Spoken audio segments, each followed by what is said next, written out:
you've mentioned now this idea of them kind of coming at it from, not having preconceived notions and being more creative and looking at your career, how you've worked in so many different companies, the Taco Bell, Hmm. Mattel, Roku, now Upstart, which seemingly don't have much in common. I'm curious to Right. what extent you've found, that you're able to, leverage that cross category thinking or cross industry thinking for big ideas. How does that play out for you? I think it's a benefit, honestly. If I'd always worked in the same industry, I think the things, maybe the methodologies or the consumers that I'd been exposed to would have fit inside a nice narrow lane. But when you go into all these different lanes, what happens is over here, oh, this company or this industry does something completely different, does research in a different way. It was an adjustment when I first went from my first job at Mattel, where I stayed for 8 years, going to Taco Bell because the function was radically different. But then that ended up being a positive to me because then you learn all new things. And I have had no shortage of situations where I could take something we did at one company or something I learned there and apply it to what I'm doing now. So I think every one of them teaches me something new. When I was at Mattel, we used to do something called state of research. And what I mean by that is we would take an area of the company like Barbie. I worked on Barbie for 6 of my 8 years, which was amazing, and working with kids was incredible.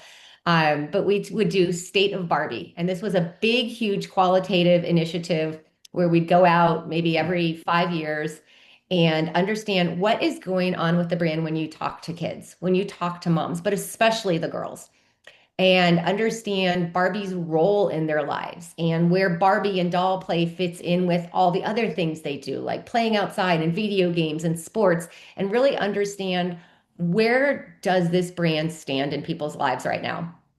I brought that concept over to Taco Bell when we were refocusing on value. And we wanted value not to mean what it meant when I started there, which was cheap and the kind of food you could buy with the money you found between your couch cushions, but real value for the money. So value is cost plus something else. You have to be getting something great for the money, whether it's you're getting a lot of food or you're getting unique items or they taste really good. Value doesn't come just from cheap. So I said we need to do state of value research. I want to understand what value means to people in not just in fast food, but in their lives, start big. What are companies that offer value and how do those companies offer value? Whether it's Walmart, it's Target, it's, Toyota, I don't care who it is. I want to hear what that means to people, then drill it down to our industry, then drill it down to our brand and hear how we're delivering it, how we're not delivering it, where are our guardrails as a brand. And this took the form of lots of different qualitative conversations, several different markets, sometimes in focus groups, and also in restaurants. Just walking in, sometimes having people meet us there so we could talk in a restaurant, other times just walking up to people and say, hey, if we give you some Taco Bell bucks, will you talk to us?